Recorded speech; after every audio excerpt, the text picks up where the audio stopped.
Resumen capítulo 3. El pecado de Adán y Eva y el tiempo establecido. Cuando Adán y Eva oyeron por primera vez la promesa de la venida del Salvador, esperaban que se cumpliese muy pronto. Le dieron la bienvenida a su hijo primogénito, esperando que fuese el libertador, pero los que recibieron primero la promesa murieron sin verla cumplida. La promesa fue repetida por medio de los patriarcas y los profetas, manteniendo viva la esperanza de su llegada, y sin embargo no vino. La profecía de Daniel revelaba el tiempo de su advenimiento, pero no todos interpretaban correctamente el mensaje. Transcurrió un siglo tras otro. Naciones ocuparon y oprimieron a Israel, y muchos se inclinaban a exclamar: el tiempo pasa y las profecías quedan en nada. Pero como las estrellas que cruzan los cielos en su órbita señalada, los planes de Dios no tienen prisa ni pausa. En el concilio celestial se había determinado la hora en que Cristo debía venir. Cuando el gran reloj del tiempo marcó esa hora, Jesús nació en Belén. Cuando se cumplió el tiempo establecido, Dios envió a su Hijo. El mundo estaba listo para la llegada del Libertador. Las naciones estaban unidas bajo un mismo gobierno. Había una lengua internacional muy difundida.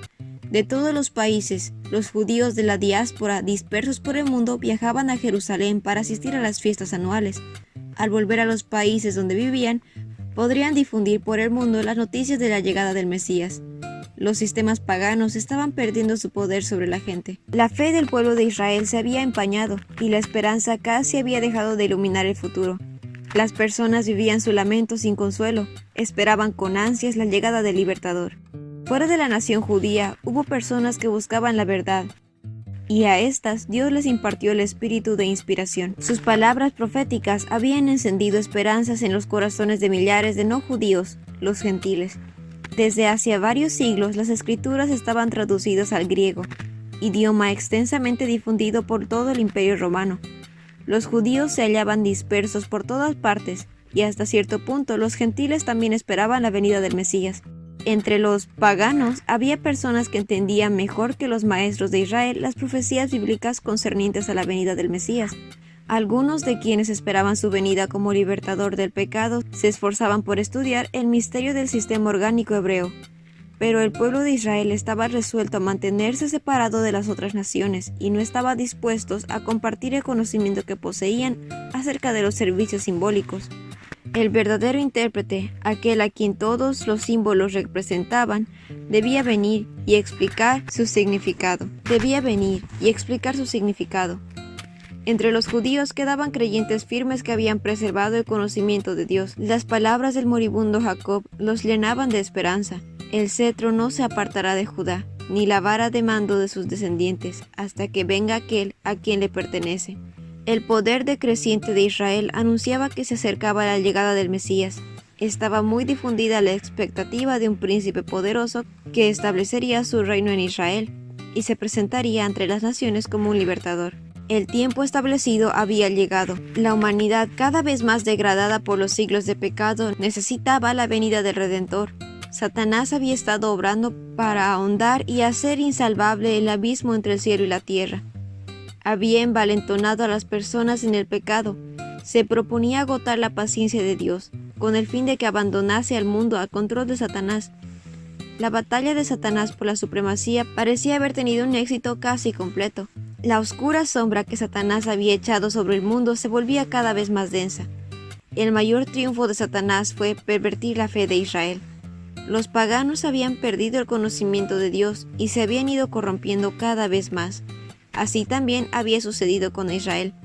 El principio de que podemos salvarnos por nuestras obras era el fundamento de toda religión pagana, y ahora había llegado a ser el principio de la religión judía.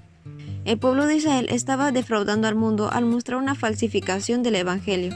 Se habían negado a entregarse a Dios para la salvación del mundo, y llegaron a ser agentes de Satanás para su destrucción. Los sacerdotes que servían en el templo habían perdido de vista el significado del servicio que cumplían. Eran como actores de obras de teatro. Los ritos que Dios mismo había ordenado pasaron a ser lo que les cegaba la mente y endurecía el corazón. Dios ya no podía hacer cosa alguna por la humanidad por medio de ellos. Habían sido puestos en operación todos los medios para depravar el alma de los hombres. El Hijo de Dios miró al mundo con compasión y vio cómo los hombres y las mujeres habían llegado a ser víctimas de la crueldad satánica. Los cuerpos de los seres humanos habían llegado a ser habitación de demonios. Seres sobrenaturales movían los sentidos, los nervios, los órganos de las personas para complacer las más bajas pasiones. La estampa de los demonios estaba grabada en los rostros humanos. ¿Qué espectáculo contempló el Redentor del mundo? El pecado había llegado a ser una ciencia, y el vicio una parte de la religión. La rebelión y la hostilidad contra el cielo eran muy violentas. Los mundos que no habían caído miraban expectantes para ver a Dios acabar con los habitantes de la tierra.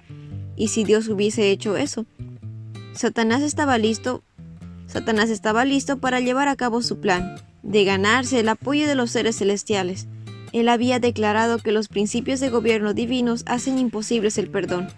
Si el mundo hubiera sido destruido, habría echado culpa sobre Dios y extendido su rebelión a los mundos superiores. Pero en vez de destruir al mundo, Dios envió a su Hijo para salvarlo. Proporcionó un modo de rescatarlo. Cuando se cumplió el tiempo establecido, Dios derramó sobre el mundo tal efusión de gracia sanadora que no se interrumpiría hasta que se cumpliese el plan de salvación. Jesús vino para restaurar en nosotros la imagen de nuestro Hacedor, para expulsar a los demonios que habían dominado la voluntad, para levantarnos del polvo y rehacer el carácter estropeado, para que vuelva a ser semejanza de su carácter divino. Y ese fue el resumen del capítulo 3 del libro El Libertador. No olvides compartir el video con tus compañeros de clase o con las personas que tú crees que puedan necesitar este resumen. Nos vemos la próxima.